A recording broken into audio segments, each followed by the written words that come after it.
आप कर लीजिए हमारे चैनल को फटाफट सब्सक्राइब ताकि सुंदरकांड सीरीज का कोई भी वीडियो आप मिस ना करें और भगवान श्री राम और हनुमान जी की कृपा हमेशा आप पर बनी रहे।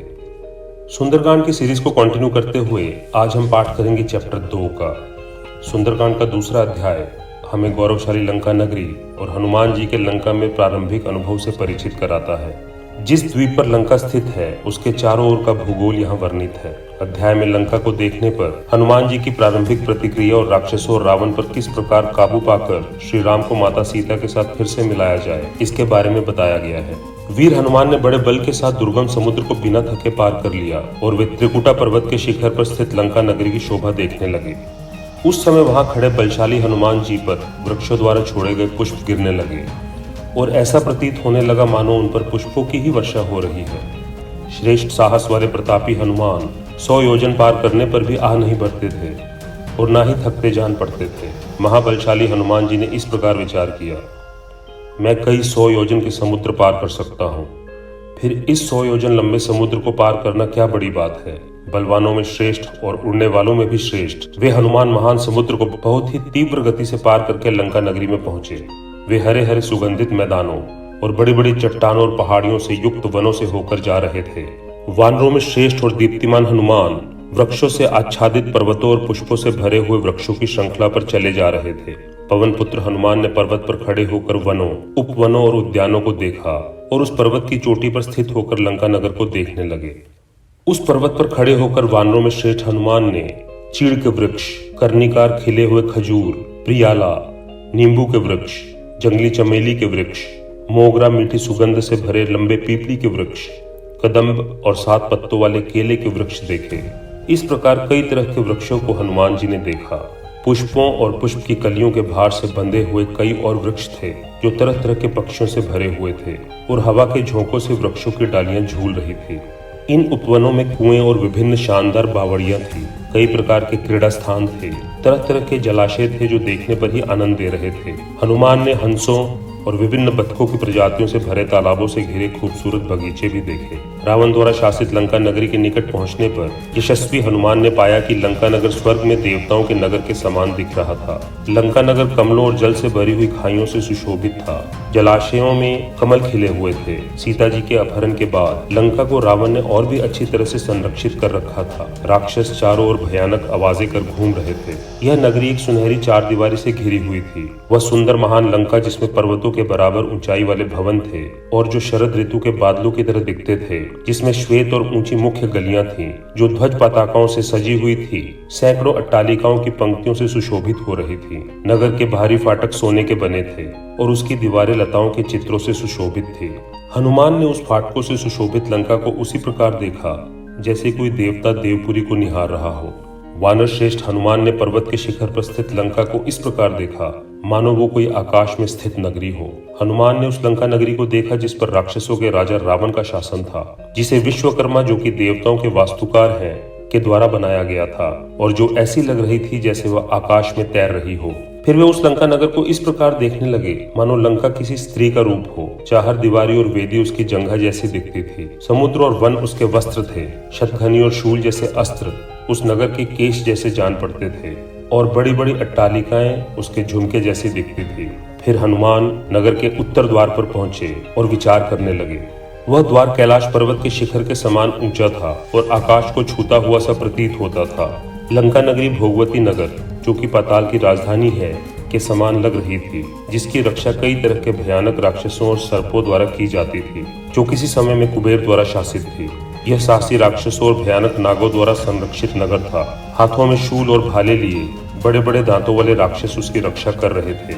उस नगर की महान और भारी सुरक्षा और चारों ओर समुद्र तथा रावण जैसे भयंकर शत्रु को देखकर हनुमान इस प्रकार सोचने लगे, यदि सभी वानर यहाँ तक आ भी जाते हैं तो भी वे सफल नहीं हो पाएंगे, क्योंकि युद्ध में लंका पर विजय पाना देवों के लिए भी संभव नहीं है। रावण द्वारा शासित यह लंका अत्यंत कठिन और अभेद्य है। यदि महापराक्रमी श्री राम यहाँ पहुँच भी जाते हैं तो वे यहाँ आकर क्या करेंगे। राक्षसों पर काबू पाने के लिए मुझे साम, दान और दंड नीति का प्रयोग भी यहाँ सफल होता नहीं लग रहा। केवल 4 महान वानर वीर ही यहाँ पहुँच सकते हैं और वे हैं बाली के पुत्र अंगद, नील, स्वयं मैं और बुद्धिमान राजा सुग्रीव। मैं पहले पता लगाऊंगा कि माता सीता किस हाल में हैं, वे जीवित भी हैं या नहीं। मैं जनक जी की पुत्री का पता लगाने के बाद ही कुछ विचार करूंगा। तत्पश्चात श्री राम जी के कल्याण में रुचि रखने वाले हनुमान उस पर्वत शिखर पर खड़े होकर विचार करने लगे। मेरे लिए इस रूप के साथ क्रूर और शक्तिशाली राक्षसों द्वारा संरक्षित इस राक्षसों की नगरी लंका में प्रवेश करना संभव नहीं है। सीता जी की खोज करते समय इन असाधारण ऊर्जा और महान पराक्रम वाले सभी शक्तिशाली राक्षसों से मुझे किसी उपाय से बचना होगा। इस महान कार्य को सफलतापूर्वक करने के लिए मुझे रात्रि में एक छोटा सा रूप धरकर लंका नगरी में प्रवेश करना ही उचित लग रहा है। हनुमान ने उस लंका नगरी को देखा जिसे देवों या असुरों के लिए भी जीतना मुश्किल था, और ऐसा बार बार सोचा, मैं किस प्रकार राक्षसों के राजा दुष्ट रावण की दृष्टि से बचकर जनक जी की पुत्री सीता जी को सफलतापूर्वक ढूंढ सकता हूँ। स्वयं को जानने वाले श्री राम के कार्य को बिना बिगाड़े मैं किस प्रकार एकांत में सीता जी से भेंट कर सकता हूँ। जिस प्रकार सूर्य के आने पर अंधेरा नष्ट हो जाता है, उसी प्रकार अविवेकपूर्ण दूत बिना बुद्धि के कार्य करके और देश और काल के विपरीत व्यवहार करके सारे काम बिगाड़ देता है। विद्वान लोगों द्वारा सम्मानित मध्यस्थ जो अपने को बहुत बुद्धिमान मानता है, अपने अहंकार के कारण कार्यों को नुकसान पहुंचा सकता है। वे सोचने लगे, मैं किस प्रकार कुछ ऐसा करूं कि जो कार्य मैं करने आया हूं उसका अहित न हो। किस प्रकार मैं बिना निराश हुए अपना कार्य संपन्न करूं। मैं क्या करूं कि मेरा समुद्र का लांघना व्यर्थ न हो। यदि मुझे राक्षसों द्वारा देख लिया गया तो रावण का अनर्थ करने वाले श्री राम का यह कार्य व्यर्थ हो जाएगा। राक्षस का रूप धरकर भी लंका में ठहरना संभव नहीं है। कोई अन्य रूप धरना भी ठीक नहीं जान पड़ता। मेरा तो मानना है कि यहाँ राक्षसों से छिपकर हवा भी नहीं रह सकती। यहाँ कोई ऐसा स्थान नहीं है जो शक्तिशाली राक्षसों को ज्ञात न हो। अगर मैं अपने सामान्य रूप के साथ यहाँ रहूं तो मारा जाऊंगा और भगवान के कार्य को भी हानि होगी। इस कारण से मैं अपने इसी रूप में छोटा सा शरीर धारण करूंगा और श्री राम के कार्य की सफलता के लिए रात होने पर लंका में प्रवेश करूंगा।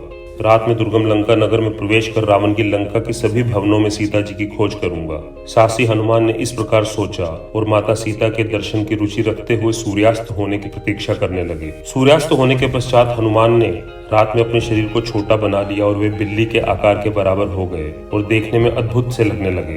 पराक्रमी वीर हनुमान सायंकाल के समय तेजी से उछलकर लंकापुरी में घुस गए और सुंदर विशाल राजमार्गों वाली नगरी में प्रवेश कर लिया। हनुमान ने उस महान नगरी को देखा जो महलों, सुनहरे रंग के बड़े बड़े खंभों से सुशोभित थी। यहाँ के झरोखों की जालियां मोतियों से सजाई गई थी। ये लंका नगरी गंधर्वों की नगरी के बराबर दिख रही थी, जिसमें 7 और 8 मंजिला ऊंचे भवन थे, जिनके शीर्ष भाग स्फटिक और मोतियों से जड़े हुए थे और सोने से सजाए गए थे। उस लंका नगरी में राक्षसों के भवन के फाटक स्वर्ण से बने थे और चमक रहे थे। वे मोतियों के समूहों से सुशोभित भी हो रहे थे। लंका की सुसज्जित नगरी को विचित्र छटाओं से युक्त स्वर्णिम तोरणों ने सभी दिशाओं में आलोकित कर दिया। लंका की अद्भुत अकल्पनीय छटा को देखकर हनुमान लंका पर विजय पाने की संभावना के बारे में सोचकर थोड़ा सा निराश हुए, परंतु जानकी जी के दर्शन पाने की उत्सुकता के कारण वे हर्षित और उत्साहित भी हो गए। हनुमान जी ने अद्भुत लंका को देखा, जहां बारीकी से निर्मित इमारतों में सोने की खिड़कियां और बहुमूल्य दरवाजे थे। महाशक्तिशाली राक्षस इस नगरी की रक्षा कर रहे थे। यह लंका शक्तिशाली राक्षसों के राजा रावण द्वारा शासित थी। उस समय जगमगाता चंद्रमा भी अपनी सैकड़ों किरणों के साथ उठ खड़ा हुआ, मानो हनुमान जी की सहायता कर रहा हो। सितारों के समूह के बीच में रहकर और प्रकाश की छत्र छाया से चंद्रमा पृथ्वी को ढक रहा था। वानर वीर हनुमान जी ने देखा कि शंख की आभा लिए हुए चंद्रमा कमल के रेशों और दूध जैसे सफेद रंग के साथ चमक रहा है। चंद्रमा को देखकर उस समय ऐसा प्रतीत हो रहा था मानो कोई हंस झील में तैर रहा हो। और इस प्रकार वाल्मीकि रामायण के सुंदरकांड का दूसरा अध्याय समाप्त होता है।